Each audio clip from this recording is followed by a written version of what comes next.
This month po, we are seriesing the church reset na topic natin. So the first Sunday, we have discussed about church as the body of Christ. The second Sunday, spiritual relationship with one another. Nung third Sunday naman, yung ating anniversary is discipleship intensified. And last week po, loving one another. And today, we will be discussing about washing each other's feet. It is the call to holiness. So kanina, nung napakinggan natin yung video, yung short clip about dito sa topic natin, balikan natin yung verse, yung main text natin, which is at John chapter 13, verse 14. In Good News Translation, sabi dito, I, your Lord and teacher, have just washed your feet. You then should wash one another's feet. In Tagalog po, kung ako na inyong Panginoon at Guro ay naghugas ng inyong mga paa, dapat din ninyong hugasan ang mga paa ng isa't isa. So para mas maintindihan po natin yung meaning, bakit natin kailangan hugasan yung paa ng isa't isa? Literal ba to na kailangan every Sunday pag nandito tayo sa church, meron ding batya, meron ding tubig, huhugasan natin yung paa ng isa't isa? Possible yon. Pero ngayon, mas titignan natin, ano ba yung significance ng foot washing noon pang unang panahon and even up to now? So first, we have to understand na yung culture po before ay iba sa ngayon. Kaya po sila nagkakaroon ng foot washing ay because of first, hygiene purposes. So kung before tayo kumain, naghuhugas tayo ng kamay natin. Sila po before, pagpasok pa lang nila, doon sa bahay na tutuluyan nila or bibisitahan nila, kailangan nilang maghugas ng paa. Because yung travel po nila ay naglalakad sila sa napakalayong mga lugar at ang pinakamaruming parte ng kanilang katawan ay mga paa nila. Kasi hindi naman uso yung boots, hindi uso yung rubber shoes before. Ang mga suot ng mga normal Jewish people ay sandals. So pag naka-sandals, open yan. Maraming alikabok na nakukuha sa paglalakbay. So pag pumasok sila sa bahay, disrespect yun pag di sila naghugas ng paa kasi nga marumi yung kanilang paa. So like yung sa atin na nag-COVID tayo, pag may pumunta sa bahay natin, alcohol agad. Ganun yun. For hygiene purposes, nag-disinfect. So ganun din po yung ginagawa nila before. Second is social and hospitality reasons. Pag pumunta po ang isang bisita nila sa bahay nila, mostly kung medyo nakakaangat-angat po sa buhay, may mga servants sila. May mga maid sila sa bahay. Yun po yung naghuhugas ng paa ng mga bisita na dumarating. Pero kung wala silang katulong sa bahay, sila mismo, kung sino yung may-ari ng bahay, pag may dumating na bisita, huhugasan po nila yung paa nun. So common po yung ganung practice that time. Third, symbol po ito ng humility. Kung nakita nyo kanina yung video, si Jesus mismo, lumuhod siya. Kasi paano mo huhugasan yung paa ng visitor mo kung nakatayo ka? So kapag nag-foot washing, nakaupo or nakaluhod talaga. So nagpapakita yun ng pagiging humble. Lowly yung posture na yun. And usually, ang naghuhugas ng paa ng mga visitors nga ay mga servants lang, mga ganyan. And then religious significance naman. You know what po, noong unang panahon, yung mga priests or yung mga katumbas ngayon, mga pastors sa mga churches, sa mga temples, hindi sila pwedeng mag-start ng ministry kapag hindi nila hinuhugasan yung paa nila or else mamamatay sila.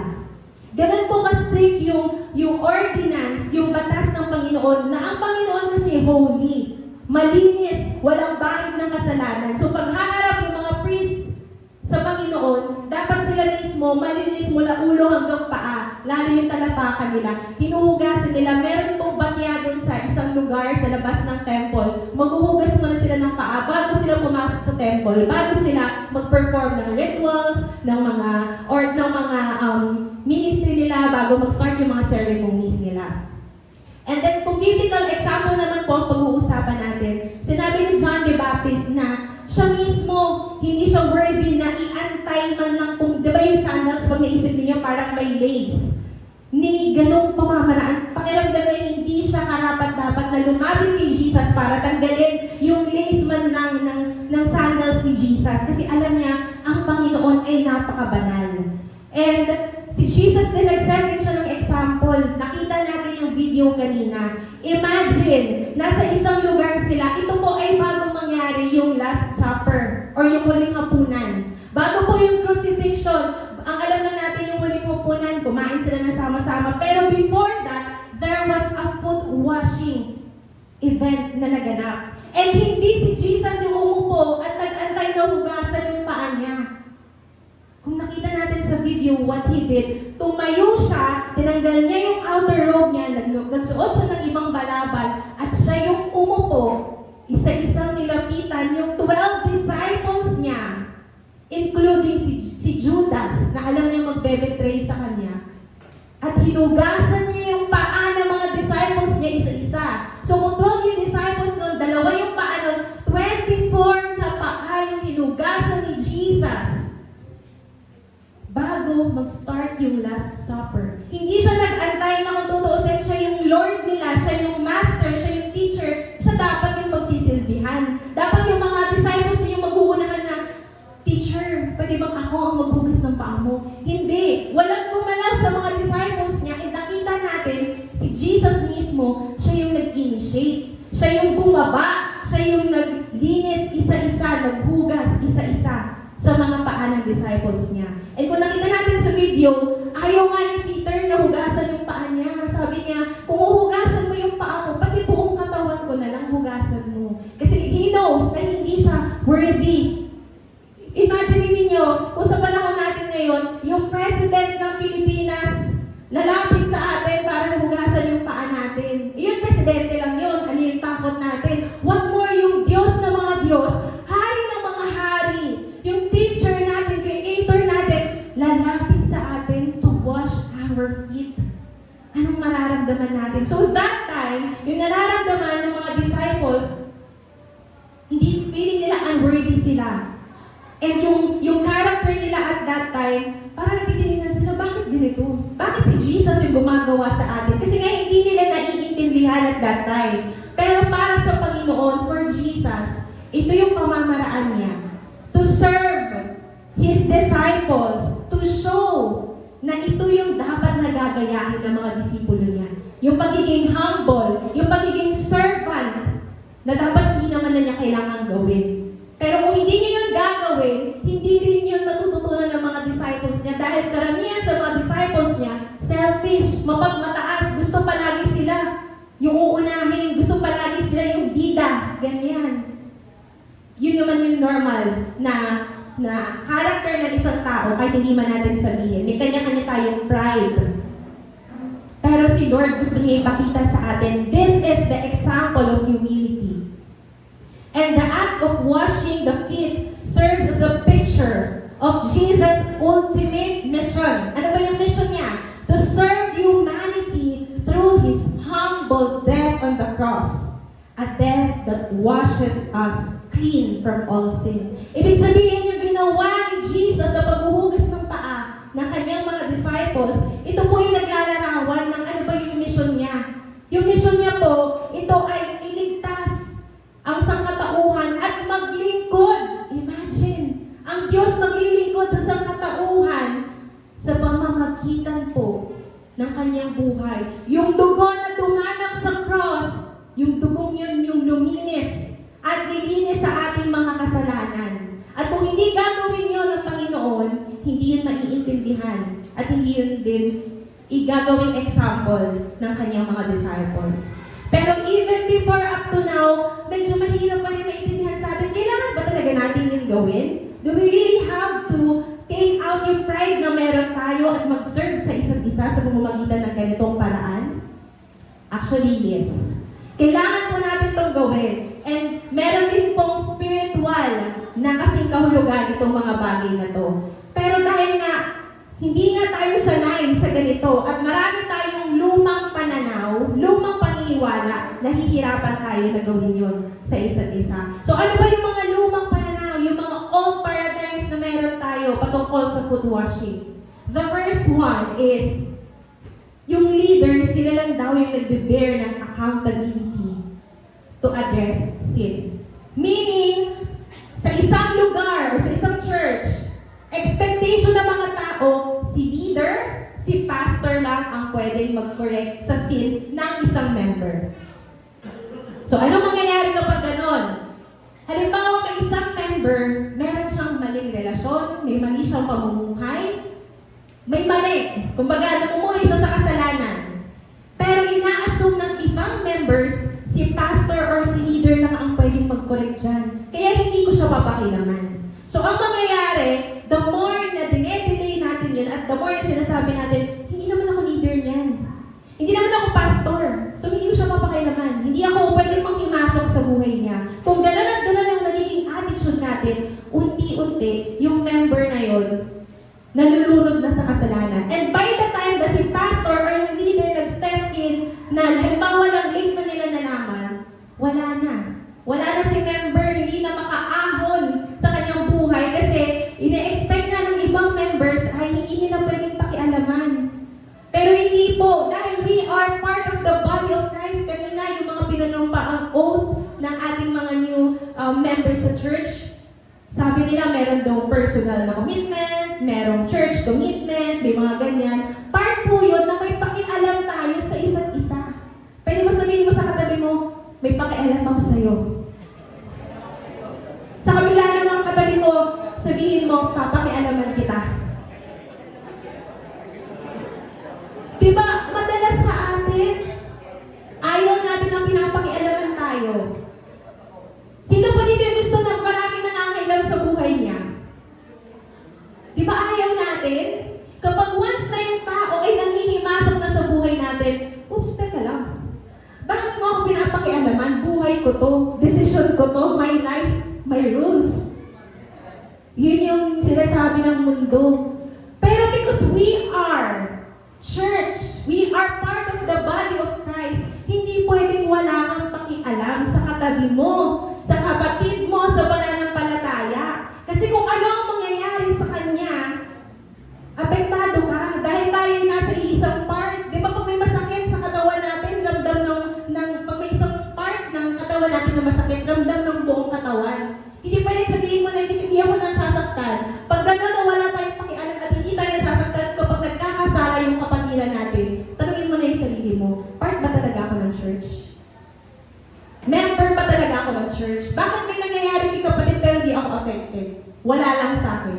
Pero once na apektado tayo doon sa kapatid natin na nagsasuffer, ibig sabihin, totoong may pakialam ka, totoong part ka ng body of Christ. Kaya ngayon, alisin na natin yung lumang pananaw na si pastor or si leader lang yung pwedeng makialam dyan. Or sabihin natin, hindi ko naman kagrupo yan. So doon na lang siya yung mga ngayon sa kanyang kagrupo niya. Eh what if ikaw ang nakakita? Pwede mong sabihin sa leader niya. O kaya hindi siya open sa leader niya, tapos sa'yo siya nag-o-open. Antayin mo, sabihin mo na lang kay pastor. Ganon ba yung mangyayari? Lahat na yung nakapila kay pastor. O, paano na? Kailan pa maa-address kapag sobrang lala na? So, hindi dapat. Ang dapat natin gagawin, i-reset natin to. Galatians chapter 6 verse 1. Mga kapatid, kung may isa sa inyo na mahulog sa pagkakasala, kayong pinapatnubayan ng Espiritu ang magtuwid sa Kanya. Subalit gawin niyo ito ng mahinahon at mag-ingat kayo, baka kayo naman ang matukso. Huwag naman sobrang comfort naman kay kapatid. Huwag naman sobrang correct naman kay kapatid na baka damayan mo na siya. Sige kapatid, tara, inom na lang natin yan. Hindi naman tama yun. So we have to correct that person na may alam naman natin may leading sa atin ng Panginoon, may leading ng Holy Spirit. We can do that. We can approach one another. And we also have to help one another na ma-restore si kapatid na ito. Dapat may gentle and loving correction. Huwag naman yung Sister Marian, impyerno ka niyan. Huwag naman diretso ng ganun. Pwedeng may love. Pwedeng may gentleness. Medyo i-comfort mo muna. Tapos pag medyo nakakasabay na, tsaka mo sabihin ko ano mangyayari sa kanya. Bigyan natin ng karapatan yung isa't isa na manghimasok sa buhay ng isa't isa, mag-correct sa isa't isa. Second, lumang pananaw, we are prioritizing. So, bang pinaprioritize yung service, yung ministry, over spiritual growth. May isang member, halimbawa, sa isang ministry, sobrang talented. Kahit sa ibang church, for example, worship ministry, kasi yun yung palagi nakikita sa stage ng church. May isang member member na sobrang talented, napakagaling kumanta, sumayaw, marunong mag-gitara, mag-bass, mag-drums, all-knowing, si kapatid. Laging nasa church. 24/7 halos, nandun na. Ganun yung love niya. But, yung personal life niya ay questionable. Sunday, active na active. Saturday, nandyan din. Pero pag tinanong mo, kamusta yung relationship niya with the Lord? Monday to Saturday or to Sunday. Hindi niya na-open yung Bible. Hindi siya nagpipray. Puro talent. Puro service. Pero walang puso. So ano mangyayari kapag ganon? Expect nyo, maya-maya, si member na yan, mababurn out. Mai-stress yan, mapapagod. Kasi nga sumasalahan ng dako siya. Lahat ng ministry, nandoon siya. The more, the merrier yung ministry niya. So, ang mangyayari, hindi niya mapaprioritize. Ano ba yung dapat na unahin? Ano ba yung paglalaanan ko ng oras? Kasi po sa isang ministry, may mga meetings yan, may mga rehearsals. Maglalaan ka talaga ng puso, ng oras, ng effort. Dugot buhay ang ministry. Hindi po yun pa-pretty-pretty lang, pa-pogi-pogi lang. Hindi po yun ganon. So dapat, we have to reset this by realizing po na dapat nauuna ang spiritual growth. Sinasabi po sa 1 Samuel 15 verse 22, sabi po ito ni Samuel kay Saul, sabi niya, what is more pleasing to the Lord? Your burnt offerings and sacrifices or your obedience to His voice? Listen! Obedience is better than sacrifice, and submission is better than offering the fat of rams. Tayo po kasi masyado tayong entitled. Na feeling natin ang gawain ng Diyos ay hindi matutuloy kapag wala tayo. Kasi kailangan tayo ng church. Okay lang yan, aantayin nila ako kahit maliit ako. Kasi ako lang yung kayang gumawa ng isang particular na role sa church. So mag-a-adjust ngayon yung church kasi wala pa. So ang nangyayari, gusto natin tayo yung priority ng church. At napapabayaan natin yung dapat naman natin pagtukuyan. Dapat natin paglaanan ng panahon. We have to prioritize our spiritual life muna. Yung ministry, yung service for the Lord, second na part na yan. Outcome na lang dapat siya. Ang nauuna, ang priority natin, yung input. Paano ba tayo namumuhay sa harapan ng Panginoon sa bawat araw? Paano ba tayo sa bahay natin? Paano ba tayo sa school?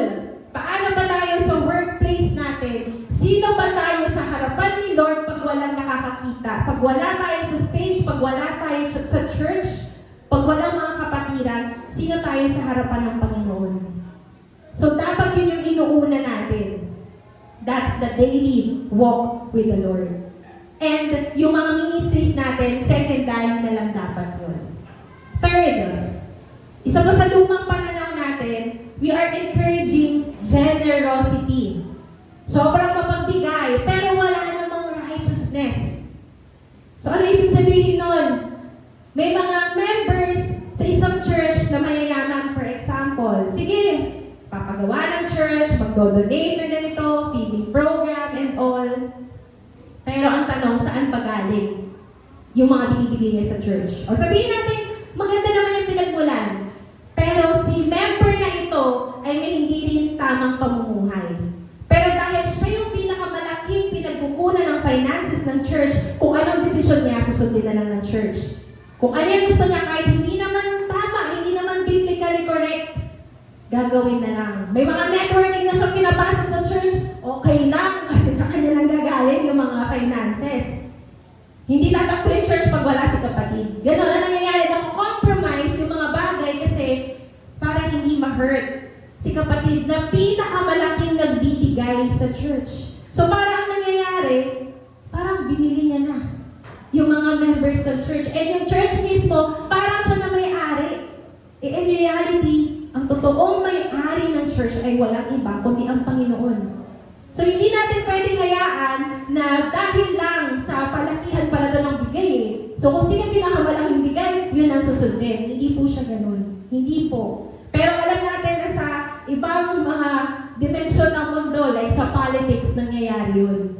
Kung sino pinakamalaking bigay, yun yung binoboto. Kung sino pinakamalaking may ayuda, may naiaambag, yun yung nasa posisyon. Pero hindi yun dapat mangyayari sa loob ng church natin. Hindi ito politika. Magkahiwalay po ang state at ang church. Ang church ay church at ang Panginoon ang Diyos natin. At hindi dapat kung sino lang yung may mga malaking naiaambag sa church. So how can we correct this? Kasi pag hindi natin kinorek yun, humihina palalo ang church natin. At yun nga, nako-compromise yung mga bagay-bagay. 2 Corinthians chapter 9 verse 7. Ang bawat isa ay dapat magbigay ayon sa sariling pasya. Maluwag sa loob at hindi napipilitan. Sapagkat iniibig ng Diyos ang masayang nagbibigay.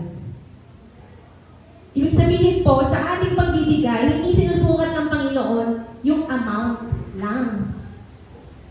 Hindi sinusukat ng Panginoon kung 6 digits yan, 4 digits, 5 digits. Ang sinusukat ng Panginoon, ano ba yung heart natin nung tayo ay nagbigay? Tama ba? Kasi sabi ni Lord, di ba, may mga ano ba, percentage, 10%, ganito, tithes and offering. Sa doon pa lang, ina-acknowledge ba natin na ang lahat ng meron tayo ay galing sa Panginoon? Kasi kung yes, hindi na tayo dapat mapilitan na kung ano yung alam natin na katumbas na dapat na ibibigay natin, ibabalik natin for the Lord, maluwag yun sa heart natin. Pero kung doon pa lang pinagdadamutan na natin ng Panginoon, mag-expect na lang tayo na ibang tao na lang, kaya naman nila, marami namang nagbibigay sa church, okay na yun, hindi na rin ako magbibigay. Hindi rin naman tama yun. Lahat po tayo ay bahagi ng church, lahat tayo ay may ambag, lahat tayo ay may part na dapat na gawin. And isa po, yung generosity sa dapat expression natin that we love the Lord, we honor the Lord because we believe na lahat ng meron tayo ay galing sa Panginoon. Next, isa pa sa maling pananaw natin, eto, yung masyado nga natin dinedelay yung pagko-correct hanggang sa lumalaki na ng lumalaki yung problem, di na natin ma-address. Merong isang member, halimbawa ng isang church, na napansin natin na hindi na siya nag-a-attend. Nag-i-start na siya na hindi na mag-join sa fellowship, wala na sa D-group, wala na kapag may mga ministry gatherings, wala na sa mga events, ganyan. Talagang lumalayo na si kapatid, for example. At si kapatid na ito, siguro naman lahat tayo may mga kaibigan. May friend siya sa church. Napansin ni friend na si kapatid ay hindi na nga masyadong visible. Pero inisip ni friend na, ay, baka may pinagdadaanan lang siya. Ay, baka busy lang siya. Ay, baka nasa work lang siya, ganyan. So, nag-assume lang si kapatid, si friend. So, ang nangyari, alam naman ni friend na meron nga siyang pinagdadaanan at kahit paano may idea siya sa kung ano nangyayari. Pero hindi nag-reach out si friend dito kay kapatid. So, ang mangyayari po, itong isang taong to ay tuluyan na nawala. Dahil nga nag-start na siya na hindi na mag-attend, nasanay na siya, ganon. So, naging normal na lang sa kanya pag Sunday. Wala siya sa church, wala na accountability, wala na D-groups. So, yung pala, si kapatid ay may pinagdadaanan nga. At hindi lang basta pinagdadaanan, pwedeng kasalanan, or pwedeng nabibigatan, pwedeng may mga struggles, may mga personal battles. Pero dahil nga, hindi kinokorek agad-agad, lumalaki, nang lumalala yung problems, wala man nang nagpo-follow up. Wala man nang nag-check. Wala man nang nagme-message or wala man nang pumupunta sa bahay nung isang kapatiran na ito. So, namimiss yung opportunity na sana naagapan pa. Di ba yung apoy kapag maliit pa lang, pwede pang maapula? Pero pag sobrang laki na nasunog na, for example, yung isang gusali, isang building, ang hirap na. Minsan ilang araw bago maapula. Kasi malaki na yung apoy, hindi na basta-basta. Pero kung maliit pa lang, na-try na bilagyan ng tubig or ma-extinguish na, kahit papano, yung pinsala, hindi ganun. So, ganun din sa buhay ng isang tao. Kapag isang tao ay unti-unting nawawala sa church, tapos walang may pakialam, alam, walang nagre-reach out sa kanya, hindi natin ginawa yung part natin, unti-unti, di na talaga natin makikita yun si kapatid na yun. Pero may mga pagkakataon naman na nag-reach out tayo, pero si kapatid talaga yung hindi talaga siya mag-reply, hindi talaga siya magpaparamdam, nandun ka na sa bahay niya, hindi niya pagbubuksan. We understand, we respect, pero at least ginawa natin yung part natin. Malay mo, ang kailangan lang pala niya ay isang dalaw lang. Talagang bigat na pala siya. Pero kung hindi natin gagawin yun, wala rin mangyayari. May naalala ko na isang time na meron ding, nasa ano na siya, nasa edge na si kapatid na ito. Medyo di na siya nag-church, ganyan-ganyan. So yung mga leaders ay nag-a-assume na, nagko-conclude na, baka ganito, ay baka na-offend din ganito, ay baka ganyan, ganyan. Tapos, may dalawang church member, dalawang church leader na pumunta doon sa bahay ni kapatid at kinamusta siya, pinalo up, kasi nagtatago na nga, kasi nga nasasaktan nga, may pinagdadaanan. So, nung pumunta doon sa bahay, doon nila nalaman kung ano pala yung concern. At kung hindi nila pinuntahan, si kapatid na yun ay tuluyan nang nawala. Pero doon niya na-realize na, mahal pala ako ng church. Mahal pala ako ng mga leaders. Kasi kahit papano, may pumunta sa amin. May nangamusta man lang sa amin. Kahit na ako ay tago ng tago dahil nga may pinagdadaanan ako sa buhay. I feel unworthy, ganyan. Pero may mga taong pinadala ang Panginoon to make that person feel na mahalaga siya. Part siya ng church. So, in response, yung kapatid na ito ay nalumbalik sa Panginoon na grabe yung comeback niya. Kasi naramdaman niya na ganun pala, na hindi siya ginudge ng mga leaders. Hindi siya kinwestiyon sa mga decisions niya, pero parang yung alipughang anak na niyakap ng tatay, na bumalik ka lang. Si Lord yung mag-restore. So, yun yung dapat na character na meron tayo, na hindi natin i-judge na si kapatid, ano na yun, wala na. Wala na tayong magagawa doon. Huwag na natin pakialaman. Sige, hindi siya nag-reply once, hindi siya nag-reply twice, hayaan na natin. Hindi ganon, hanggat may paraan pa, hanggat humihinga pa si kapatid, pwede pa yung ma-revive. But the question is, kailan natin i-rescue yun? Pag 50-50 na yung buhay niya. Pag wala na talaga siyang nararamdaman na hindi na siya nako-convict. Pero habang maaga pa, meron pa. Agapan pa. CPR kung kinakailangan. Dalawin kung kinakailangan. I-reach out kung kinakailangan. Kasi hindi yan magkukusang bumalik sa church. Dahil ang unang maiisip niyan, pagbalik niya sa church, nakakahiya. Pagbalik niya sa church, iisipin niya, ay, i-judge ako ng mga members. Iisipin nila, ang tagal kong nawala. Nakakahiya ka. So kung hindi sila magkukusa na bumalik, tayo yung lalabas to let them know na mimiss sila ng church. To let them know na ang Panginoon inaantay sila bumalik. Pero kung walang magsasabi nun sa kanila, hindi sila magkukusa. So, tingnan niyo yung mga upuan sa inyong mga gilid. May naalala ba kayo nakaupo dyan last Sunday pero wala ngayon? Or nung mga nakaraang linggo, buwan pa, tapos parang wala na siya nito. Nakamusta niyo ba siya? Na-message niyo man lang ba yan si kapatid? Napuntahan ba sa bahay? Na ipag-pray man lang ba natin? Kasi kung hindi natin nagagawa yun, unti-unti, sa isang room, mag-isa ka na lang.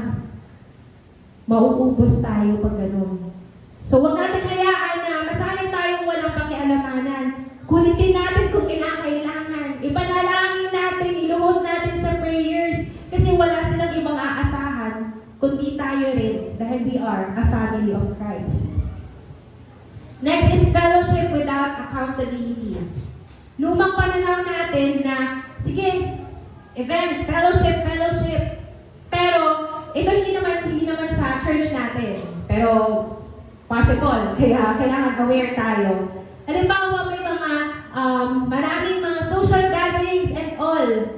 Pero hindi natin napapansin na sa loob ng mga groups, puro chismisa naman. Fellowship daw, accountability daw, pero chismis yung ginagawa. So ang nangyayari, nakafocus lang doon sa event na nangyayari, sa fellowship ko no, pero walang accountability. So mahirap po yun. Bakit? Kasi kung puro event, activity lang, tapos nakikita natin na meron ng may mga person sa loob ng groups, for example, yung mga usual natin nakakasama, hindi natin sila kino-correct, hindi natin sila nire-reach out, kasi ayaw natin mawala yung peace na meron. Akala ko nga dati, yung D-group namin ay sobrang solid. Kasi kompleto kami lagi ang dami namin. Kami yung isa sa mga pioneers ng mga discipleship groups. Every Sunday, may bago na naman, ganyan. And we are okay as a group. Pero it doesn't mean na internally, spiritually ay okay kami. Kasi outward, we can always project ourselves na okay tayo. Nakakapag-bonding tayo, nakaka-join tayo ng activities. Pero if we will be asking yung mga members natin, kamusta yung buhay niya sa araw-araw? Doon natin makikita na may mga pinagdadaanan nga. Tapos unti-unti na, ang una nang i-give up yung pag-church dahil mamigat na yung mga concerns, may mga family problems, may problems sa work, may problems sa love life, ganyan. So unti-unti nang nawawala. Pero dito natin dapat baguhin, i-reset natin na dapat we have to balance social bonding and spiritual fellowship. Diba? I-balance natin yung social na fellowship tsaka growth na dapat meron. Kasi pag hindi po, magiging mababaw lang yung faith na meron tayo at madaling may influensyahan ng mga worldly influences. James 5:16, so then, confess your sins to one another and pray for one another so that you will be healed. The prayer of a good person has a powerful effect. So dapat tayo, ang priority natin sa mga events na meron tayo, sa social gatherings na meron tayo, sa mga paglabas natin, dapat palaging may impact sa spiritual life natin. Kasi kung tayo ay pupunta sa labas, tas kakain lang, walang anything, hindi yun fellowship. Kainan lang yun. Diba? Gala lang yun. Kung pupunta tayo somewhere, or pupunta tayo sa church, mag-uusap lang tayo, magchichikahan lang tayo, wala namang spiritual life na pinag-uusapan, hindi yun totoo. Fellowship. Hindi mag-grow yung ating spiritual life kapag gano'n. So dapat i-reset natin siya na dapat sa bawat pagkakataon na mamimit natin yung kapatiran natin, palaging may accountability. Palaging may checking, may kamustahan. Palaging may time to pray for one another. And syempre, hindi mawawala yung Word of God.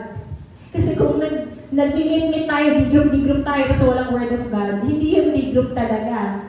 Diba? Ano lang yun? Usap-usap lang yun. So, dapat meron din social, sa social gatherings, ay meron din mga corrections na nagaganap. Kasi yung isang member ng church, hindi naman niya ilalantad yung mga ginagawa niya sa kabuuan ng congregation. Meron naman gumagawa nun, pero hindi, bawa nag-testify sila. Pero hindi all the time na kaya sabihin ng isang tao kung ano yung concern niya. Madalas ginagawa niya yun, sinasabi niya yun sa loob ng smaller groups. So kung sa smaller groups pa lang, narinig mo na may ganong concern si kapatid, tapos hindi mo man lang finallow up na, ay oo nga kanina may ganito kang kwento, kamusta ka? Or may message after. Wala lang. Ibig sabihin, ano lang, usap-usap lang, ganyan. So, dapat po, hindi po yun yung focus natin. We have to balance the fellowship and spiritual growth. Palaging si Jesus ang center ng mga fellowships natin, ng mga gatherings natin. Lately po, napapansin ko na yung mga members ng ating church, lalo yung mga kabataan, ito po yung mga hindi na naghihiwa-hiwalay, ay madalas po talaga kasi may fellowship nga. Legit naman po ito kasi nami-witness ko po talaga to. Minsan, wala naman sa plano, magyayaan pumunta somewhere, mag-rides, or magdi-dinner, mag-i-snack, punta sa coffee shop, pupunta sa sightseeing. Pero doon sa mga lugar na yon, doon nag-o-open ng mga concerns. May pinagdadaanan pala, may mga hurts pala. Doon nag-a-ask ng prayer for one another. And napaka-helpful ng mga yun. Kasi hindi sa lahat ng pagkakataon, Malalabas nga natin sa church lahat ng concerns natin. So sa mga ganun na biglaan, yung mga hindi plan, doon pa nasasabi ni kapatid na may mga ganito pala siya na kailangan. And buti na lang may mga leaders and may mga accountability partners na nag-share din ng encouragement. Nakakapanalangin din. Malaking tulong po yun. Kasi nararamdaman natin na kahit nasa loob tayo ng church or even nasa labas tayo ng church, tayo pa rin yun. Connected pa rin tayo sa isa't isa. At pag may nangyari kay kapatid, masasaktan ka rin dapat. So bago pa may mangyari sa kanya, kino-correct na siya, nire-remind na siya. Pinaparamdam na sa kanya yung love ng Panginoon.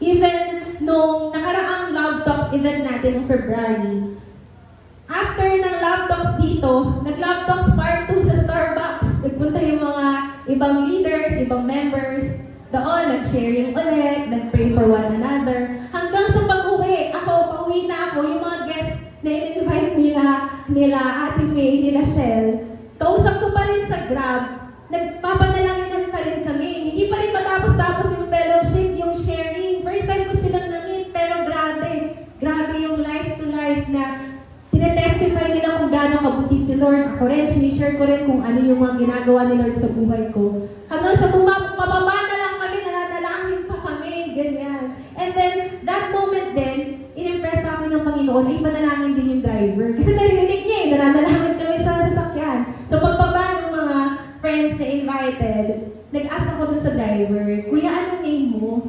Pwede ba kitang ipag-pray? So, sabi ko, ano po gusto niyo ipag-pray ko sa inyo? So, sinabi niya na kasi everyday siya nagdadrive, na sana lagi siyang safe, yung family niya. So, I prayed for him. Tapos nag-thank you siya. Sabi niya, Ma'am, Christian ka din? Gawalan siya. Sabi ko, yes po. Sabi niya, ako din. Tapos sa ganitong church ako nag-agaan, ganyan. So, ang simple-simple lang, pero sabi niya, salamat kasi napag-pray mo ako. So, hindi ko alam kung anong pinagdadaanan niya at that time, pero sa mga gano'n na even strangers, first time ko yun actually ginawa at grabe yung kabog ng dibdib ko na sabi ko, kung ito ay hindi mananampalataya, talaga naman. Hindi ako bababa nang hindi ito tatanggap. Ganon yung conviction sa akin at that time. Pero thankfully, Kristiyano siya. So, na-remind siya na mag-church din. So, sa mga ganon na ang simple-simple pamamaraan, hindi planado, pero pag ang Panginoon ay kumilos, hindi natin siya malilimitahan. Even sa bridal shower ni Ate Faye, usapan, kakain lang, mag-bridal shower, pero nag-group kami doon. Nag-pray kami para sa isa't isa. May mga comfort cards kami na binabasa, tapos lahat yun nare-relate namin kung paano kumikilos si Lord sa buhay namin. Nag-iiyakan na doon. Nagti-thank you kasi si Lord ganito kumilos sa buhay namin. Iba-iba ang ages ng mga taong nandun, pero doon ko na-realize na ang church ay church, hindi lang sa loob ng building. The members of the church will remain as one body kahit saan magpunta. And doon ko na-realize na kahit pala ganito yung ages nila, kahit ganito yung status ng life nila, may mga concerns and struggles pa rin sila. And ako, as a member ng church, hindi pwedeng hindi ko sila papanalangin. Hindi pwedeng wala akong pakialam sa kanila. And dahil sa mga ganong mga fellowships, mas lalo ko silang naiintindihan, mas lalo ko rin naaalala na dapat ko nga silang bigyan din ng panahon ng panalangin.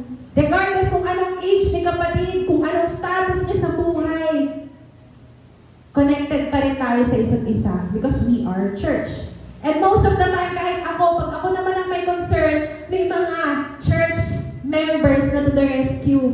Sila pa yung magsasabi, please, pwede ka ba namin puntahan? Alam ko naman kung bakit sila pupunta. So minsan, sige, let's go, ganyan.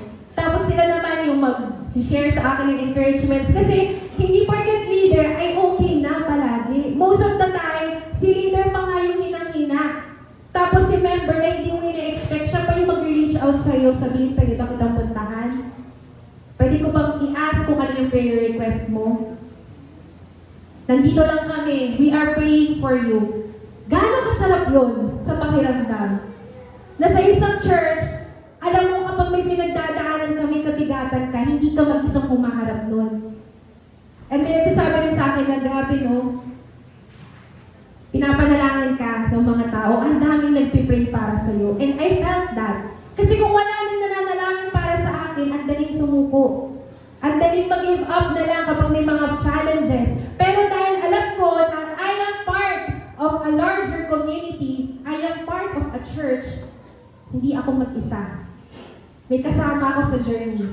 And that's one of the biggest blessings na meron. Kapag tayo ay member, tayo ay part ng church. Pero kung hindi rin natin i-open yung buhay natin, at kapag may mga kaganapan din tayo sa life ay mag-isolate tayo, paano naman tayo kakamustahin ng mga members natin? Paano natin sila i-allow na pumasok at manghimasok at mangialam sa buhay natin if tayo mismo i-isolate natin yung sarili natin? So we can allow the people to correct us and we can also correct other people. Sana hayaan natin na maging ganon. Dahil ito pong lahat ay discipleship. So sa pagdi-disciple po, mahalaga po na may ganon. Two-way po yung relationship, yung communication, yung connection natin sa isa't isa. Yun po ang gusto ng Panginoon na makita sa atin. So kung ngayon talangin ninyo, kasama niyo ba si leader? Kasama niyo ba si member? Kasi kung wala siya sa paligid-ligid, ginawa ba natin yung part natin? To check man lang. Ina-expect kasi natin palaging tayo yung ipo-follow up ng leader natin. What if si leader naman yung nahihirapan? Tapos kapag pinalo up tayo, sumagot din naman tayo. Kasi si leader ay busy rin at marami rin ganap sa buhay. So dapat two-way. Kung pinapanalangin tayo ng leaders natin, kailan yung last time na pinanalangin natin si leader? Si pastor. Si pastors, sila pastors. Kailan yung time na yon? Or palaging ang prayer natin is about lang ba sa sarili natin? Kasi kung ganun po, baguhin na natin yung lumang pananaw na yon. So ito naman, ano yung mga blessing? Kapag ang church ay nagwawash ng each other's feet or naghuhugasan tayo ng paa ng isa't isa, we are being corrected and we are also correcting one another. Ano yung blessing na makukuha natin? First, we can see a spiritually strong and united church. Minsan kasi ayaw natin mag-correct sa isa't isa kasi ang una na iisip natin kapag kinorek natin, nag-remind tayo, nag-approach tayo, may masisirang relationship. Ma-offend yung lalapitan natin. Pero kung sa ganong way, aayusin ni Lord yung relationship natin, huwag tayong matakot kasi part talaga yun. May masasaktan kasi ang correction po ay hindi po madali. Ang palo po ay masakit. Alam po natin yan.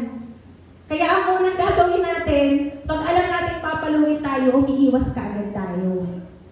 Pero as a church po, hayaan natin na yung mga tao, yung mga members, mga kapatiran natin, kung kailangan tayong i-remind, i-rebuke na may pagmamahal, allow them. Or kung tayo kinakailangan natin yung gawin sa iba, let's do our part din before it's too late. Psalm 133 verse 1, Behold, how good and how pleasant it is for brothers, o mga kapatiran, to dwell together in unity. Kapag tayo ay meron tayong accountability sa isa't isa, the more pa nga na maiiwasan natin yung division. So wag tayong matakot na kapag ginawa natin ito ay mawawala si kapatid. Kasi kung talagang siya naiintindihan niya na mahal siya ng Panginoon kaya siya kinokorek, i-accept niya yun. So gawin din natin yun ng may pagmamahal. Hindi lang naman tayo basta magko-correct lang ng harsh lang. Parang pinalo lang natin yung bata, tapos natin sabihin kung bakit. Di ba anong effect nun sa bata? Kapag bigla na wala siyang ginagawa, kasi bigla siyang pinalo. Tapos huwag ka mag-explain. Hayaan mo siya. Anong mafe-feel ng bata, di ba? Pero once na pinalo mo siya, tapos in-explain mo, kaya kita pinalo, kasi may nagawa kang mali. Mas maiintindihan niya. Oo, iiyak siya, magtatantrums siya, pero eventually maiintindihan niya. At sa susunod, hopefully, natuto na siya, hindi niya nagagawin yun. Kasi naiintindihan niya kung bakit kailangan gawin. Pero kung magagalit lang tayo without any explanation, nahihirapan, matutrauma yung bata sa atin. So, ganoon din tayo, huwag naman tayo biglang correct na lang doon sa kapatiran, iduduro natin, or sabihan natin siya ng harsh words in front of all people, tapos bayaan na natin siya mag-isip kung ano nagawa niya. Hindi po tama pag gano'n. We have to let them understand in a nice way. I believe there's always the best way to approach someone na hindi niya mararamdamang napapahiya siya, na hindi niya nararamdamang kinokondem siya, na hindi niya nararamdamang pinagtutulungan siya. Kundi, ginagawa itong mga way na to correct him or her. Because we love them. Hindi dahil may iba tayong motibo. So pag ano yung naramdaman ng kapatid na eto masakit yung correction pero naiintindihan ko kung bakit kailangan akong i-correct, tatanggapin mo yun. Dapat. Kasi pag di natin yung tinanggap, that's pride. Okay. Ako, personally, nabe-bless ako dahil nitong nakaraang family camp natin, nakita ko iba-iba tayo ng family, iba-iba ng group, pero lahat, bukod sa competitive, ay lahat nagtutulungan. May bata, may matanda, babae, lalaki, pero iisa yung goal. Yun ay to win. Diba? Iwas na iwas tayo sa demerit. Gusto natin puro merit. Ang babait natin ng family camp, ng anniversary. What if ganun yung buhay natin, no? Pag nasa church tayo. Sana ganun din yung takot na meron tayo. Na ayaw natin gumawa ng mali kasi magkakademerit tayo. So dapat ayaw natin gumawa ng mali ng mga bagay na makakasakit sa Panginoon. Dapat ganun yung fear na meron tayo. Hindi lang dahil may rules sa game, doon lang tayo obedient. Pagbalik sa church, the next Sunday, balik na naman tayo sa buhay natin. Hindi dapat. Huwag tayo matakot sa merit and demerit ng mundo. Matakot tayo sa merit and demerit kung Lord ang magbibigay nun. So saan tayo mas natatakot? Pero we have to understand na tayo, pag nagkakaisa tayo, may nangyayari, may progress. And even lately, nakikita ko nga, ang daming nangyayari sa church. Sobra. Kayo po, kung nararamdaman ninyo na maraming nangyayari sa church, praise the Lord. Pero kung pakiramdam nyo walang nangyayari sa church, magtaka kayo. Bakit hindi ako naaapektuhan? Bakit parang hindi ako sumasabay sa agos ng church? Bakit nasa kabilang way ako? Pero in reality, dahil maraming nangyayari sa church, ibig sabihin, marami rin ginagawa ang Panginoon. Maraming inaayos ang Panginoon na relationships sa loob ng church natin, and makikita niyo sa loob ng family ninyo.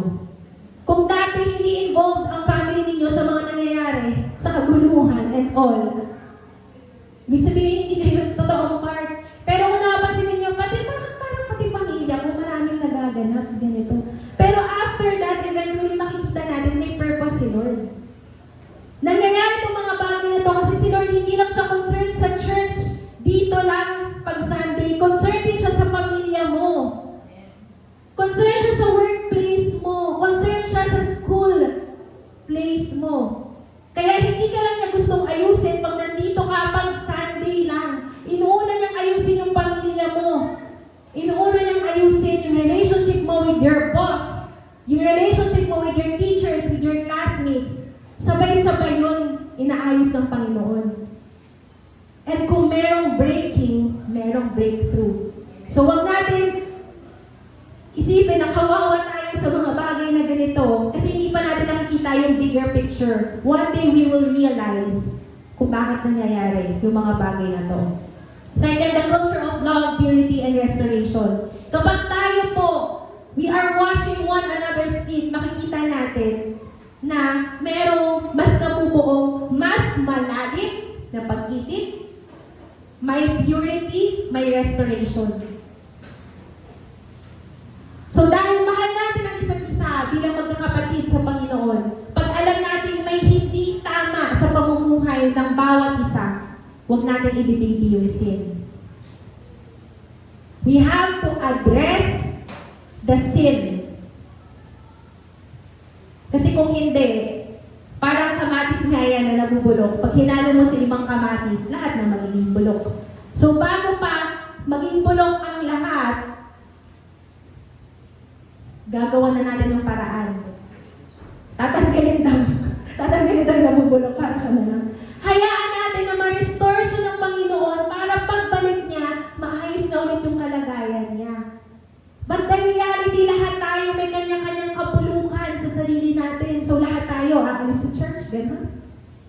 po. Lahat tayo, we are here sa church dahil we are not a perfect person. Di tayo perfectong tao. So, kailangan natin ang Panginoon at kailangan natin ang church to help us na ma-restore yung relationship natin sa Kanya. Hindi yung the more na nahihirapan tayo, umaalis tayo sa church kasi pakiramdam natin, church, ako may salarin kung bakit ka nahihirapan. Hindi po. Pagtutulungan po natin yun. Magtutulungan tayo na may pag-ibig na ma-restore natin ang isa't isa. Next is, we will have a community that reflects Christ's holiness. If we are washing one another's feet, kahit hindi natin sabihin, makikita ng mga tao na may Diyos tayo. Kahit hindi natin paglandakan, makikita nila na may Diyos tayong sinasamba kasi nagre-reflect sa buhay natin. Lalo na, ang gandang pagbastan kung sa isang buong church, pag lumalabas tayo, for example yung paglabas natin last time, nung anniversary, nag-reflect ba yung Diyos na meron tayo? Nakita ba ng mga tao na hindi pa kilala si Lord na, grabe yung church nila? Sino kaya yung Diyos nila? Gusto ko rin makilala.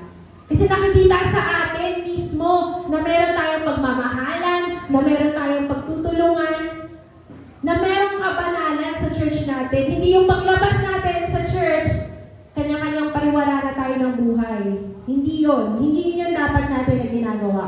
So let your light shine before others, that they may see your good deeds and glorify your Father in heaven. Matthew 5:16.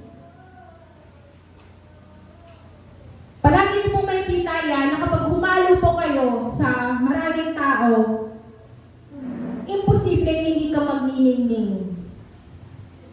Okay? Ulitin ko. Pag humalo tayo sa maraming tao, imposible hindi ka magniningning. Kasi dapat makikita yung glory ni Lord sa iyo. Pero pag humalo ka sa maraming tao at mas lalong dumilim, questionin mo na. Nasaan ang liwanag mo? Dapat yung mga tao pag nakikita tayo, reflection tayo ng character ng Panginoon, ng love na meron si Jesus. Hindi yung kapag humalo tayo sa iba, nag-camouflage tayo. Hindi yun yung Christianity, hindi yun yung discipleship na gusto ng Panginoon. Gusto niya na kapag tayo ay nakasalamuhan ng iba, wala tayong ibang napaparangalan kundi ang Panginoon.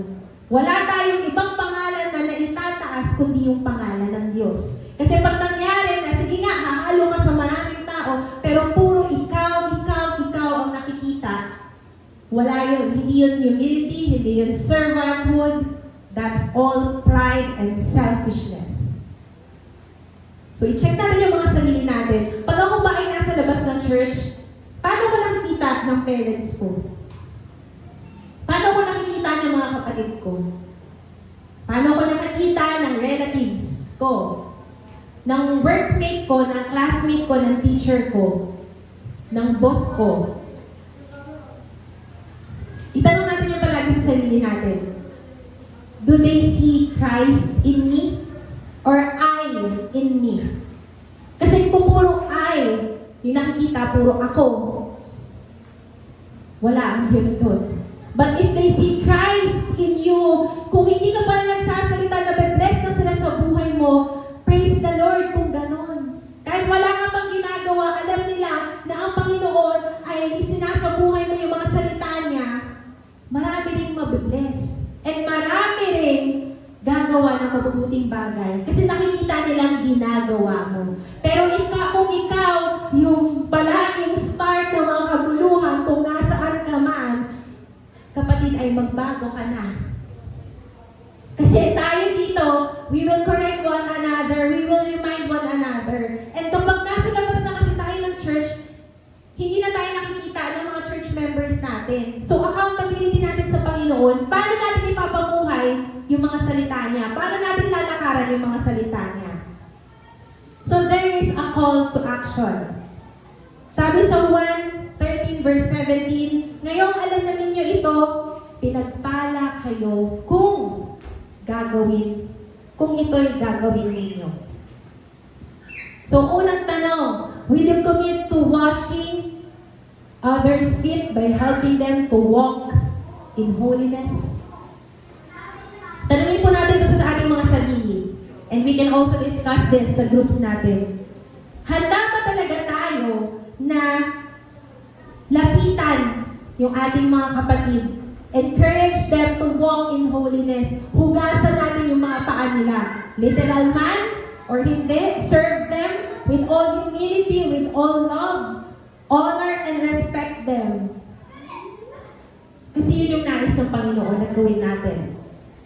So kung sa kabilang banda tayo, nagko-correct tayo, o nag-reach out, the second question is, are you willing to be washed? Handa ba tayo na maka-receive ng mga corrections? Handa ba tayo na tayo naman yung ituwid?